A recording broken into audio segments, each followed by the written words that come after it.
네, 바로 전문가와 말씀 나눠보도록 하겠습니다. 노동일 경희대 법학전문대학원 교수 자리하셨습니다. 어서 오십시오. 네, 안녕하세요.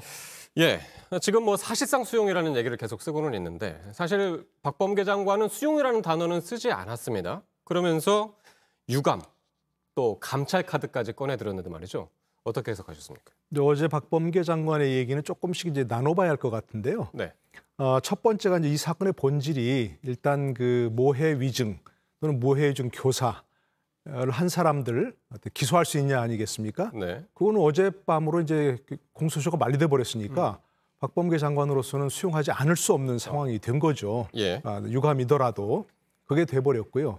그 다음에 꺼낸 게 이제 감찰 카드인데 이게 이제 그동안 검찰이 수사하는 과정에서 이 문제를 수사하는 과정 특히 네. 증인에 대한 뭐 회유, 협박, 강요 뭐 이런 게 있었다는 어느 정도 이제 정황은 있거든요. 예. 그게 이제 모해 위증이냐, 모해 위증 교사까지 갈 것인가 예. 하는 부분은 조금 다른 얘기니까 혹시라도 증인에 대해서 뭐 회유하거나 협박하는 것이 수사 기법이라 하더라도 그 문제는 분명히 바꿔야 되겠다, 개혁해야 예. 되겠다 하는 게 이제 두 번째 부분이고요. 또 한 가지는 이제 그 대검 부장 회의가 공개하지 않기로 서약을 했다는 거 아니겠습니까? 그런데 불구하고 바로 특정 언론에 유출됐다. 이런 부분들은 또 다른 전혀 다른 차원에서 검찰이 어떤 그동안 기존의 문제를 예. 노정한 것이기 때문에 그 부분도 들여다보겠다 하는 그러므로 좀 나눠볼 것 같습니다. 그러니까 공소시효가 만료되면서 법적 판단은 이제 끝났지만 할 수 없죠. 예. 그거와는 별개로 수사 내용이라든가 수사 과정 이런 부분들을 한 번 더 살펴보겠다. 그렇죠. 네. 자, 박 장관의 이제 수사 대상이 됐던 것이 그 수사 지휘를 하겠다고 했던 그 대상이 됐던 것이 한명숙 전 총리의 지금 말씀하신 대로 이제 모해 위증 의혹 사건이었는데 이게 2010년도에 시작이 됐잖아요. 2011년도에 이제 1심이 이제 내려졌고 말이죠. 처음부터 한번 짚어보죠. 그 시기부터. 네, 이제 한명숙 전 총리가 이제 그 당시 민주당 대표에 출마하면서 대표 경선 과정에서 돈이 필요했다는 거예요. 정치자금 명목으로 받았는데 그게 돈을 준 사람이 이미 사망한 이제 한만호 씨라는 분입니다. 네. 한만호 씨가 이제 한시 종친회에서 친분이 있었기 때문에 네. 돈을 줬다는 것이거든요. 근데 한만호 씨가 이제 돈을 줬다는 진술을 했기 때문에 이 한명숙 전 총리를 이제 기소했습니다. 검찰이. 그런데 검찰에서는 한만호 씨가 돈을 줬다고 진술해놓고 1심 재판 과정에서 돌연 검찰의 강압에 의해서 진술한 것이지 돈을 안 줬다. 이 진술을 바꿔버립니다. 예. 그래서 1심에서는 무죄가 났고요.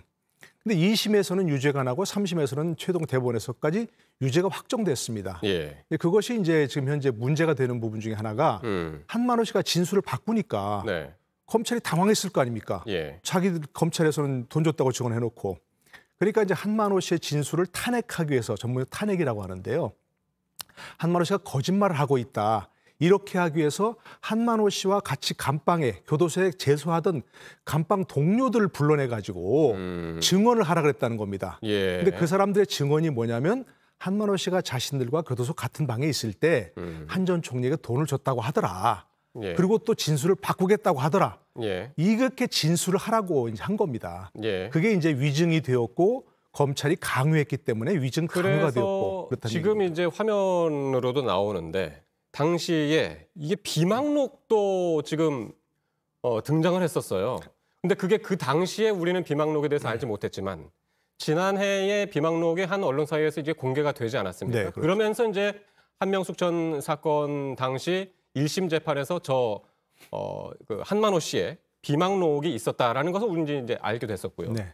예. 비망록은 어떤 역할이었습니까? 그러니까 이제 비망록에도 보면 본인이 이제 진술한 것이 검찰의 강요에 의해서 그런 것이다라고 이제 얘기했는데 검찰이 강요했다 하더라도 그렇고 본인의 어떤 그 한만호 씨에 대한 진술을 한만호 씨의 진술을 강요했다는 것도 그렇고 네. 또 이제 현재 문제가 되고 있는 위증을 한 것도 검찰이 강요했다 하더라도 네. 이 문제는 비망록의 내용 또 한만호 씨의 이제 사망하기 전에 얘기했던 내용들이 사실이라 하더라도 예. 한명숙 전 총리의 유무죄는 바뀔 수가 없습니다.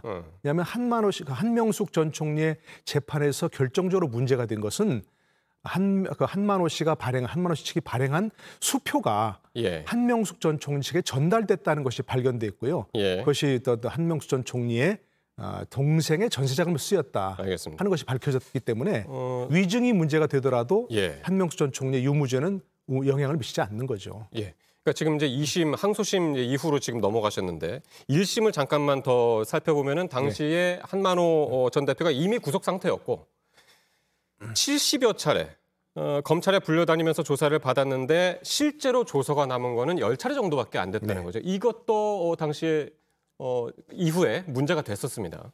그러니까 지금 두 번째가 문제 삼는 감찰에서 문제 삼겠다고 하는 예. 검찰의 이제 수사 관행, 제도 이런 것들 지금 문제를 삼겠다고 하는 그런 부분이 그런 거죠. 이제 예를 들어서 구속 상태에 있는 피고인 같은 경우는 굉장히 심적으로 약해질 거 아니겠습니까? 예. 그래서 자꾸 검찰이 불러서 뭐 회유를 하거나 예. 협박을 하거나 본인은 그렇다고 해요. 만약에 그 검찰에서 진술을 번복하거나 그렇게 하면 뭐 가족을 다 뭐 불이익을 주겠다든가 그런 식의 협박을 했다는 것이고 예. 또 검찰에게 유리한 증언을 하면 예. 편의를 봐주겠다 많이 이런 얘기를 했다는 것이거든요. 예. 그러니까 이렇게 수십 차례 불러서 조사를 하고 또 그러니까 어떤 심적인 약한 처지인 사람에게 대해서 회유 협박을 하고 예. 그리고 이제 그것이 결국 실체적인 진실을 밝히는 도움이 됐다 하더라도 예. 그 절차 자체는 인권 침해 소지가 있다는 거죠. 그래서 그러니까- 그 부분을 다시 보겠다는 겁니다. 예. 그러니까 수사 단계에서는 돈을 줬다고 그랬다가 재판정에서는 그렇지 않다고 번복을 했기 때문에 그래서 검찰이 이 한만호 씨하고 같이 이 감방 생활을 했던 재소자들을 불러서 증언을 시켰단 말이죠. 근데 그렇습니다. 그때 증언이 검찰에 유리한 증언. 한만호 씨가 그 재판에 나가서 내가 수사 과정에서 했던 진술을 번복하겠다. 그렇게 했다고 증언을 했는데 네. 그거를 검찰에 시켰다라고 지금 의심을 품고 있는 거잖아요. 그렇습니다. 여권 측에서는. 이제 만약에 이제 재소자들이 예. 한만호 씨와 같이 있던 재소자들이 그렇게 증언을 하려고 했으면 예. 이제 위증이 됐다는 거죠. 예. 본인들이 지금 현재 재소자 몇 사람이 주장을 하는데 그 사람들은 자신들이 그런 말을 듣지도 않았는데 그렇게 증언을 하라고 검찰이 했기 때문에 위증을 했다는 겁니다. 주장하기로는. 예. 그게 이제 모해 위증이라고 하는 것이고요. 예. 다른 사람에게 해를 끼치기 위해서 이제 위증을 했다는 것이고 예. 그 위증을 검찰이 강요했기 때문에 그 검사는 모해 위증 교사가 되는 거죠. 예. 근데 그것도 역시 마찬가지입니다. 똑같은 게 그 증인 그 교도소 재소자들을 수십 차례 불러가지고 검사들이 이렇게 증언하라 연습도 시키고 네. 이렇게 증언을 하면 유리한 구형을 해주겠다. 예. 그래서 구형량을 좀 낮춰주겠다든지 예. 회유를 하고 또 여러 가지 협박을 하고 그렇게 해서 그것도 역시 마찬가지로 강요를 했다. 네. 이것도 지금 이제 검찰에서 앞으로 감찰에서 예. 조금 들여다봐야 할 그런 예. 수사 그런 관행이라는 게 이제 거죠. 네, 조금 전에 이제 화면으로 봤던 비망록에 또 그런 식으로 이제 써 있었고요. 자, 그러면 이제 2심, 3심으로 한번 넘어가 보는데 아까 조금 전에 이제 잠깐 말씀하셨지만은 이때 1심에서는 무죄, 한만호 씨 증언을 못 믿겠다 해가지고 일단 그 취지로 무죄를 판단했고 항소심과 이제 대법원 판단은 또 달랐습니다. 네. 그때 뭐가 결정적으로 작용을 했습니까? 이제 한만호 씨도 이제 나중에 최종적으로 이제 본인이 또 위증했다는 게 드러나가지고 네. 그러니까 본인이 이제 진술을 번복한 게 위증했다는 게 들어갔고 또 위증으로 별도로 처벌을 받았어요. 이제 그 부분을 먼저 말씀드리고, 그러니까 이제 1심에서 그렇게 이제 증언이 결정적으로 뒤집히니까 2심, 3심에서는 그런 증언보다는 예. 물증을 제시한 겁니다. 예. 검찰이 9억 원을 건네받았다는 이제 건네줬다는 그 당시 뭐 격리 책임자 한만호 씨 격리 책임자의 진술이라든지 예. 그다음에 또 나중에 결정적인 게 그 한정 총리가 3억 원에 대해서는 일단 부인할 수 없는 물증이 생긴 겁니다. 1억 원은 좀 전에 말씀드린 대로 예. 한만호 씨 측이 발행한 수표가 한 전 총리의 그 여동생의 전세 자금으로 쓰였다는 게 밝혀졌고 물증이 예. 그다음에 2억 원에 대해서는 한 전 총리가 나중에 돌려줬다는 거예요.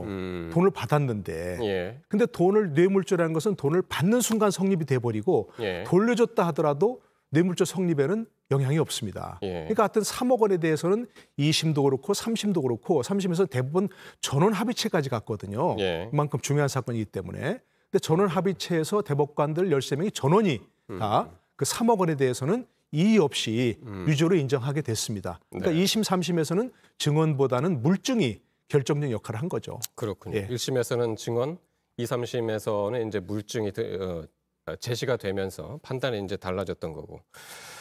자, 이미 이제 한 전 총리 사건에 대해서는 지금 말씀하신 대로 대법원 전원 합의체에서부터 지금 이제 무죄가 확정이 된 판결이 나왔기 때문에 유죄가 이제 확정이 돼서 이제 나왔기 때문에 다시 뒤집기는 지금 쉽지 않은 그런 상황이죠. 그러니까 만약에 네, 이제 한 전 자체에 총리가 이제 일부 이제 여당이나 여당 의원들 중에 일부나 네. 예전에 이제 문 대통령도 이제 대표 시절에 민주당 대표 시절에 그런 얘기 했었죠. 한 전 총리는 무죄라고 검찰의 이제 강압 수사에 의해서 네. 그와 같은 것이 이제 그 조작됐다고 했는데 네.